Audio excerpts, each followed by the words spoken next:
সমস্ত মানুষ এখন একটা পরীক্ষার হলে রয়েছে, এখানে কোনো বাধা নেই, আপনি যা করতে চাইবেন তা করতে পারবেন। পরীক্ষার হলে যেমন শিক্ষক কোনো ছাত্রকে ধমক দিয়ে বলে না যে তুমি এইভাবে লিখছো কেন, আর যে ভালো লেখে তাকেও কিছু বলে না, যে খারাপ লেখে তাকেও কিছু বলে না, স্বাধীন এখতিয়ার তাকে দেওয়া হয়েছে। মন মতো লেখো, মন মতো ভালো লেখো, চাইলে খারাপ লেখো, রেজাল্ট এক সময় হবে, তখন তোমার চেহারা হয়তো কালো হবে, না হয় তোমার চেহারা উজ্জ্বল হবে। রব আমাদেরকে বলে দিয়েছেন, হে গোলাম, হে আমার বান্দারা, দুনিয়াটা পরীক্ষার হল, তোমাকে এখানে আমি বাধা দেব না। তুমি নাফরমানি করলে তোমার জিহ্বা আমি চিবে ধরবা না, তোমার হাত চিবে ধরবা না, আমি তোমাকে এখতিয়ার দিয়ে দিয়েছি, কিন্তু এর বিচার একদিন তোমার দেওয়া লাগবে, প্রতিটা মিনিটের হিসাব তোমাকে দেওয়া লাগবে।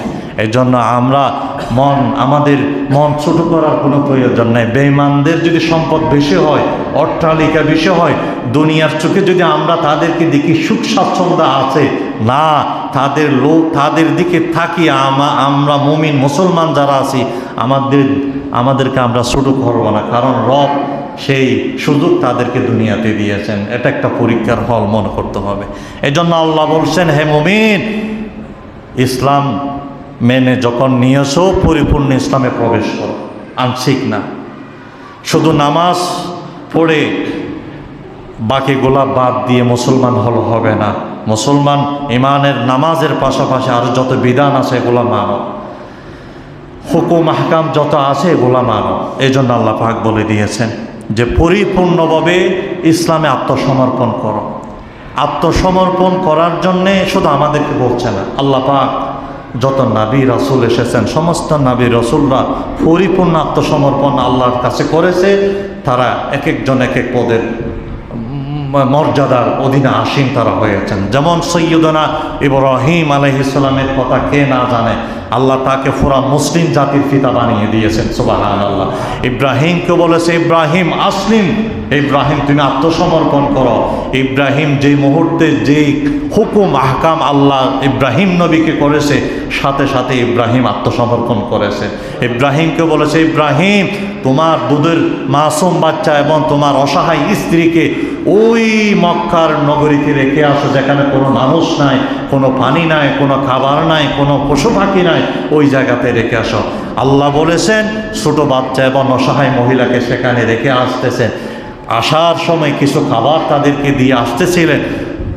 হযরত সৈয়দনা হযরত ইব্রাহিম আলাইহিস সালামের স্ত্রী সেই দিন ইব্রাহিমের পিছে পিছে ছুটছিলেন, বলছেন যে আমাদেরকে এখানে অসহায় অবস্থায় রেখে আপনি কোথায় যাবেন?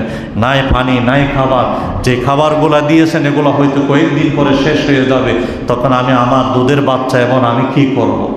ইব্রাহিম নবী কিছু বলছেন না, পিছে পিছে সামনে হাঁটতেছেন, তিনি পিছে পিছে হাঁটতেছেন। হঠাৎ করে সৈয়দনা ইব্রাহিম আলাইহিস সালামের স্ত্রীর মাথায় এই কথা ঢুকে গেল, উনি তো আল্লাহর নবী, যা করে আল্লাহর তরফ থেকেই করে। তখন সাথে সাথে তিনি বললেন, হে আমার স্বামী ইব্রাহিম, এইভাবে রেখে যাওয়ার জন্য কি আল্লাহ আপনাকে বলেছে? তখন সৈয়দনা ইব্রাহিম বলছেন, নাম, রব বলেছেন, এই জন্য রেখে যাচ্ছি। তখন সৈয়দনা ইব্রাহিম আলাইহিস সালামের স্ত্রী বললেন, যেই রব এভাবে আমাদেরকে রেখে যাওয়ার জন্য বলেছেন, সেই রব আমাদেরকে এখানে কষ্ট দিবে না, সেই রবের পক্ষ থেকে সব কিছুর ব্যবস্থা হবে।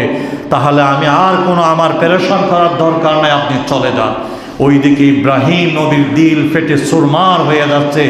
একজন অসহায় মহিলা ছোট মাসুম বাচ্চাকে রেখে যাচ্ছে, পর্দার আড়াল হয়ে, গাছের আড়াল হয়ে তিনি কান্না করে আল্লাহকে বললেন, আল্লাহ, আপনার নির্দেশে আমার একজন অসহায় মহিলা এবং একজন দুধের বাচ্চাকে আমি রেখে যাচ্ছি, এদের যখন খাবার শেষ হয়ে যাবে, পানি শেষ হয়ে যাবে, তখন আপনি সব কিছু তাদের ব্যবস্থা করে দিয়েন। সুবহানাল্লাহ। আল্লাহ পাক সেই ব্যবস্থা আল্লাহ করে দিয়েছেন।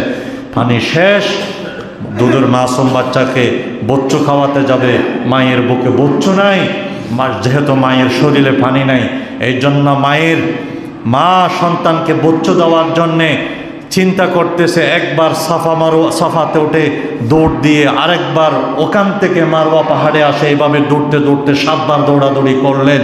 আল্লাহর কাছে এই দৌড়াদৌড়ি এত পছন্দ হয়েছে, আল্লাহ বলেন যে আমার একজন অসহায় বান্দি মহিলা আমার উপর বিশ্বাস রেখে ছোট মাসুম বাচ্চাকে মুখে খাবার দেওয়ার জন্য, পানি দেওয়ার জন্য যে সে কষ্ট করেছে, ইমানের উপর যে অটল থেকেছে, এই কর্মকাণ্ডটা আমার কাছে বেশি পছন্দ হয়েছে। কিয়ামত পর্যন্ত আমি সমস্ত মানুষের জন্য, হাজিদের জন্য এটা বাধ্যতামূলক করে দিলাম। সুবহানাল্লাহ। এই জন্য যে কোনো হাজি তাদেরকে সাফা মারওয়া করতে হয়, 7 বার দৌড়াদৌড়ি করতে হয়, না করলে ওর হজ হবে না। আল্লাহর কাছে এত পছন্দ হয়েছে। এই জন্য আত্মসমর্পণ, যেই মুহূর্তে যেই অবস্থায় আত্মসমর্পণ করার জন্য নবী ইব্রাহিমকে বলেছেন, সাথে সাথে আত্মসমর্পণ করেছেন। এটা বলতে সহজ, বাস্তবে কঠিন। বাচ্চা হচ্ছে না, অনেক বছর পরে 80-90 বছর বয়সে একটা বাচ্চা হয়েছে, শিশু ইসমাঈল আলাইহিস সালাম। আল্লাহ বলেছেন এর বয়স যখন 7-8 বছর হয়েছে, বাবাকে যে কোনো কাজে যখন সহযোগিতা দেওয়ার মতো তার ধারণ ক্ষমতা হয়েছে, আল্লাহ বলেছেন ইব্রাহিম, এখন আমি দেখতেছি আপনার কলিজার ভিতর সন্তানের মায়া মহাব্বত বেশি হয়ে গেছে আমার তুলনায়। এবার আমি আপনাকে আবার পরীক্ষায় ফেলাবো, ইব্রাহিম, আমার জন্য তোমার ওই বাচ্চাকে তুমি জবেহ করে দাও, কোরবানি করে দাও। ইব্রাহিম নবী আল্লাহর জন্যে শিশু ইসমাইলকে আল্লাহর নামে জবে করা শুরু করলেন। হাতে ছুরি নিয়ে এসে সন্তানকে নিচে ফেলে দিয়েছে, জবে করবে, বাস্তব করে ফেলবে। এই দৃশ্য দেখে আল্লাহ বলছেন ওয়াফাদাইনাহু বিযবহিন আযীম, ও ইব্রাহিম, তুমি আমার পরীক্ষায় কামিয়াবি হয়ে গেছো। ইসমাইলের পরিবর্তে আকাশ থেকে একটা বড় পশুর ব্যবস্থা আমি করে দিলাম। সুবহানাল্লাহ, সুবহানাল্লাহ। এই হলো আত্মসমর্পণ। আত্মসমর্পণ করেছে বলে সেই সৈয়দনা ইব্রাহিমের নাম কিয়ামত পর্যন্ত মানুষ স্মরণ করবে। কখনকার ইব্রাহিম নবী আমাদের যুগের নয়, আমার নবীর যুগে না, কিন্তু আমার নবীর উম্মতকে তাকে স্মরণ করতে হচ্ছে, কারণ সে ইসলামের জন্য আত্মসমর্পণ করেছে।